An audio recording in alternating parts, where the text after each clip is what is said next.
नमस्कार, मैं हूं आपके साथ प्रदीप आजाद।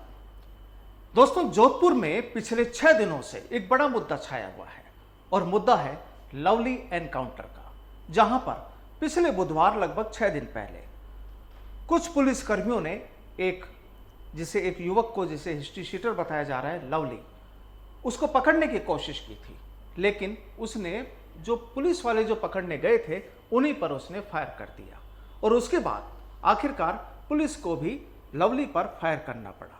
नाम दिया गया एनकाउंटर, लवली एनकाउंटर, जहां पर लवली की मौत हो गई। लगातार पिछले 5-6 दिनों से, उसकी मौत के बाद से ही जोधपुर के अस्पताल के बाहर लोगों का धरना प्रदर्शन चल रहा है और उसके विरोध में लोग सड़कों पर उतरे।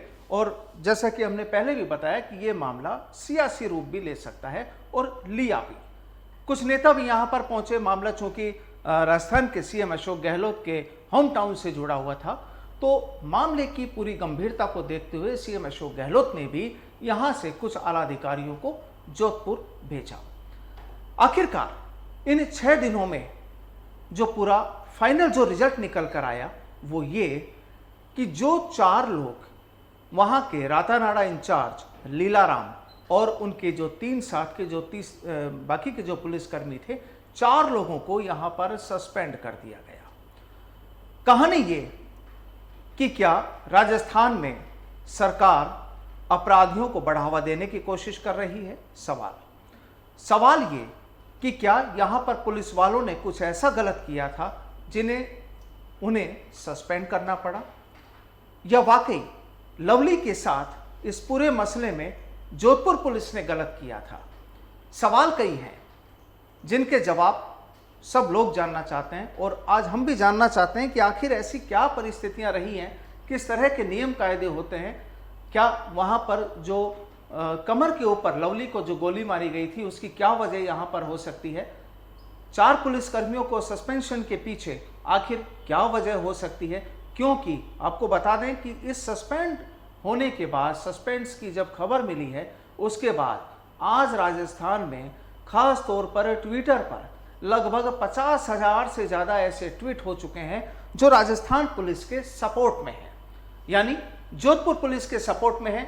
लीलाराम जो इंचार्ज रहे हैं रातानाडा के, उनके सपोर्ट में है, उस पुलिस टीम के सपोर्ट में है जिन्होंने इस पूरी घटना को अंजाम दिया था या जिनकी सामने घटना हुई थी।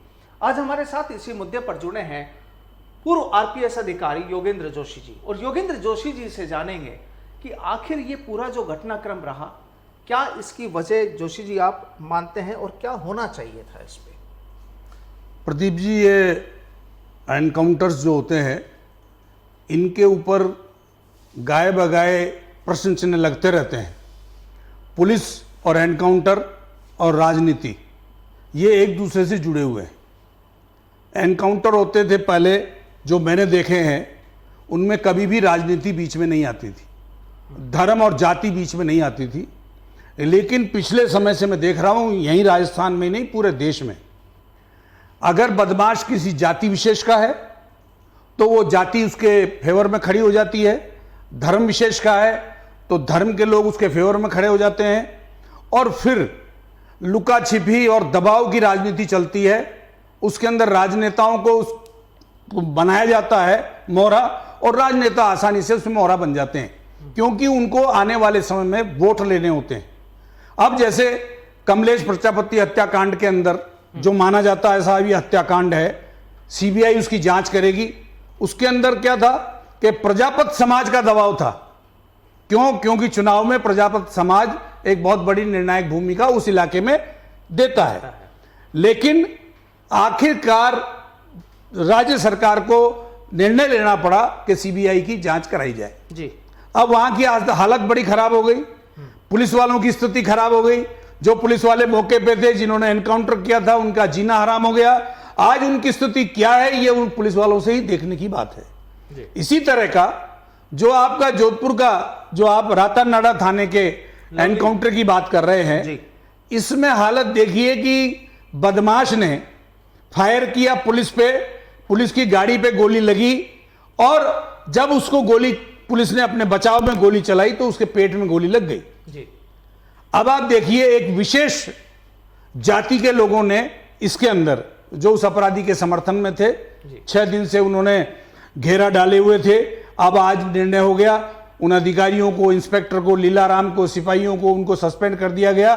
उनकी जांच की जा रही है और सरकारी नौकरी मांग रहे हैं, 50 लाख रुपए मांग रहे हैं, 25 लाख तक तय हो गया बताया। मैं ये कहना चाहता हूं कि क्या सरकारें इसीलिए होती है जो अपराधियों को पहले संरक्षण देंगे, राजनेता पहले उनको संरक्षित करेंगे, उनको एक बहुत बड़ा बदमाश और डॉन बना देंगे, उनको हिस्ट्री शीटर बना देंगे, और फिर उसके बाद में जब पुलिस उसका एनकाउंटर करती है तो पुलिस को कटघरे में खड़ा कर दिया जाता है, उनके अधिकारियों का जीना हराम कर दिया जाता है। आपको ध्यान होना चाहिए, दारिया एनकाउंटर मामला हुआ था 2006 में, उसमें क्या हुआ, 14 पुलिस के अधिकारी जेल में रहे, 2-2, 3-3 साल तक जेल में रहने के बाद 11 साल बाद वो जमानत पे, 11 साल बाद वो फ्री हुए, वो बरी हुए। अब आप बताइए 11 साल तक उन अधिकारियों का जीवन कैसे हुआ होगा, उनके साथ क्या कटी होगी, उनकी परेशानियां किसने देखी है, उनकी परेशानियां उन्होंने स्वयं ने देखी है और स्वयं ने उनका युद्ध लड़ा है, तब जाकर वो बरी हुए हैं। लेकिन 11 साल निकालना बड़ा मुश्किल हो गया था। एक बात और बताऊं आपको कि जेतारण में जो रायपुर जगह है, वहां पर ट्रकों से पीछे से पर्दे काट करके चोरी करने की वारदातें बहुत होती थी। वहां उसकी निगरानी के लिए एक हेड कांस्टेबल, 3 कांस्टेबल लगाए, और जब उन कांस्टेबल, हेड कांस्टेबल, 3 कांस्टेबलों ने उस आदमी को पकड़ने का प्रयास किया तो मोटरसाइकिल, ट्रक के पीछे जो मोटरसाइकिल चल रही थी उस पर वो बदमाश कूद के बैठ गया और भाग गए। पीछे गाड़ी गई पुलिस की, उनको घेरा डाला, उनको रोका और नाकेबंदी की गई उनके बारे में, बदमाशों के। प्रदीप जी क्या हुआ, थोड़ी देर में बदमाशों की गाड़ी आई और पुलिस की गाड़ी जो जीप थी उसके टक्कर मार दी। टक्कर मारने के बाद उसमें आग लगा दी। ये हो रहा है।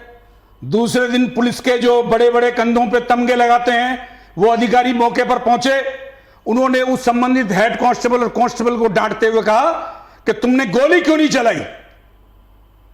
मुझे शर्म आती है इस प्रकार के अधिकारियों से जो आज वहां जोधपुर के अंदर बैठे हुए हैं, आईजी बैठे हुए हैं, एसपी बैठे हुए हैं। मैं आपको एक और बात बताना चाहता हूं कि शास्त्री नगर में एक कांड हुआ था कब्रिस्तान का, उसके अंदर 6 से 8 आदमी मर गए थे, लेकिन उस समय का जो एसपी था प्रदीप व्यास, भैरू सिंह जी की सरकार थी। प्रदीप व्यास ने यह कह दिया था कि अगर मेरे एसएचओ को यहां से हटाया जाएगा या जाप्ते को कोई नुकसान होगा तो सबसे पहले मैं जाऊंगा यहां से। तो मैं आपको बता देना चाहता हूं, न तो वहां से एसएचओ हिला, न उसका कुछ बिगड़ा, और जबकि सरकार के ऊपर आ गई थी। कब्रिस्तान का मामला आप समझते हैं कि कितना भयंकर था और 6-8 आदमी मर गए थे। लेकिन आज की स्थिति बिल्कुल विपरीत है। इस प्रकार के अधिकारी जो पहले थे वो आज नहीं रहे हैं। इन अधिकारियों पे मुझे शर्म आती है। इनको सबसे पहले अपने पद से त्याग पत्र दे देना चाहिए था जोधपुर में। अगर उनके सीआई को सस्पेंड कर रहे हैं, उसके सीआई के खिलाफ सीआईडी जांच, चलो कोई बात नहीं, लेकिन सीबीआई जांच करने का प्रस्ताव अगर लाया जा रहा है और एक राजनीतिक वोटों की राजनीति के माध्यम से काम किया जा रहा है, तो इससे ज्यादा दर्दनाक और दुखदायी बात कुछ नहीं हो सकती। मैं पुलिस का नुमाइंदा होने के नाते मैं इस चीज की भर्त्सना करता हूं, कड़ी निंदा करता हूं कि उन अधिकारियों को इन्होंने कटघरे के पीछे खड़ा कर दिया। और वो अधिकारी जो बड़ी बड़ी गाड़ियों में घूमते हैं, एक एक अधिकारी के ऊपर 5-5 लाख रुपए खर्च होते हैं, आईजी हैं, एसपी हैं, ये क्या किस लिए बैठे रहते हैं? ये उन कर्मचारियों का क्या सपोर्ट नहीं कर सकते? उन कर्मचारियों को क्या ये अपना समर्थन नहीं दे सकते? स्वीकार कर लिया और उनको सस्पेंड करा दिया। ये बहुत दुखदायी बात है।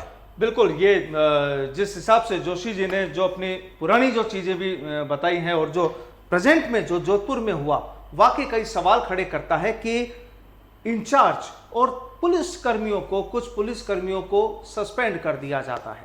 बड़ा सवाल ये कि यहां पर क्या वोटों की राजनीति की बात हो रही है, क्या अपराधियों को संरक्षण की बात हो रही है? हम आपको दिखाते हैं कि आखिर किस तरीके से ट्विटर पर इस समय पुलिस के पक्ष में लोगों का ट्रेंड चल रहा है। आप ये देखिए, ये बिल्कुल लेटेस्ट वो ट्वीट है जहां पर इंचार्ज लीलाराम की तस्वीरें हैं। लोग लगातार ट्वीट कर रहे हैं अपराधियों का एनकाउंटर होना चाहिए। जिस तरीके से पूरा आप देख लें कि लीलाराम टीम को बहाल करो, एसएचओ लीलाराम को वापस लाइए। पूरे ये हालात वो हैं, ये सारी चीज़ें वो हैं जहां पर लीलाराम इंचार्ज जो हैं उनकी तस्वीरें लगाकर और इस टीम को, पुलिस टीम की पूरी कार्रवाई को सराहा जा रहा है। तो जाहिर सी बात है कि यहाँ पर ये जो तस्वीरें हैं सोशल मीडिया पर जिस तरीके से फुल इस समय जो ट्रेंड चल रहा है वो ये इस बात को शो करता है कि राजस्थान में पुलिस के खिलाफ जब इस तरीके का कोई चीज़ होती है, जब इस तरीके की कोई घटना होती है तो वहाँ पर लोग भी समझदार हैं, लोग भी जानते हैं। यहाँ केवल समाज या किसी धर्म या किसी जाति की बात नहीं है, यहाँ पर सीधी सी बात है कि अपराध को अपराध मुक्त बनाया जाए या अपराधियों को संरक्षित किया जाए। जोशी जी, जोधपुर के साथ साथ अगर हम जैसे बात करें, राजस्थान से थोड़ा सा बाहर निकलते हैं कि यूपी में आज ही दोपहर में एक घटना हुई जहां पर यूपी के शाहजहांपुर के एसीजेएम कोर्ट में दिन दहाड़े एक वकील को गोली मार दी जाती है। और कुछ दिन पहले ही आपको याद होगा कि दिल्ली की रोहिणी कोर्ट में भी एक गैंगस्टर को गोली मारी गई थी। ठीक है, वो गैंगस्टर था, ये वकील है, लेकिन जो भी हो वहां पर घटना हुई और दोनों मामलों में गोलियां चली हैं। आज वाले मामले में गोली मारी गई है। क्या कहेंगे आपकी कोर्ट की क्या सुरक्षा इस तरह की डामाडोल हो गई? प्रदीप जी, जब अपराधी और अपराधियों का राजनीतिकरण हो जाएगा और उनको राजनेताओं का समर्थन प्राप्त होगा तो इस प्रकार की वारदातें होती रहेंगी। रोहिणी कोर्ट में हुई और आज यहाँ शाहजहांपुर कोर्ट में हुई, उसको वकील को सिर पे गोली मार दी गई है। तो आप मुझे बताइए, आप कलम से कौन सा न्याय लेना चाहते हैं? जब लोग बंदूक से न्याय ले रहे हैं, जब आप देखते हैं कि सिंधु बॉर्डर के ऊपर हथियारों से न्याय ले रहे हैं और कोर्ट के अंदर उसको मुलजिम को गोली मार के न्याय ले रहे हैं, तो कलम की न्याय कब तक चलेगी? प्रदीप जी, आने वाला समय मैं बता देता हूं, आपके ही टीवी चैनल पे फिर एक बार और डिबेट होगी जिसमें ये मैं बताऊंगा कि माननीय न्यायाधीश भी सुरक्षित नहीं है। किसी दिन ऐसा ना हो कि हमारे देश के न्यायाधीशों के ऊपर कोर्ट में गोली चल जाए, और यह होना कोई बड़ी बात नहीं है। कारण यह है कि अपराधियों को बाहर राजनीतिक संरक्षण है, पुलिस उनको कुछ नहीं करती है, और जब पुलिस करती है तो आप देखते हैं जोधपुर की क्या स्थिति हुई है। बिल्कुल, जब पुलिस कुछ करती है, पुलिस कोई अपना एक्शन लेती है तो फिर जोधपुर जैसे हालात बन जाते हैं। और आज जाहिर सी बात है कि यहां पर पुलिस महकमे पर भी पहले जहां सवाल ये उठ रहे थे कि एनकाउंटर गलत हुआ, लवली को गलत तौर से मारा गया, जांच होना एक अलग बात है, लेकिन अधिकारियों को अगर इस तरीके से सस्पेंड कर दिया जाता है तो जाहिर है कि जहां पर एक बात कही जाती थी कि पुलिस का इकबाल हमेशा बुलंद होना चाहिए, वहां अगर इकबाल की हम बात करें तो इकबाल राजस्थान पुलिस का लगता नहीं कि आज बुलंद होगा। जोशी जी, हमारे साथ जुड़ने के लिए आपका बहुत बहुत शुक्रिया। फिर होगी मुलाकात किसी नए मुद्दे के साथ। नमस्कार।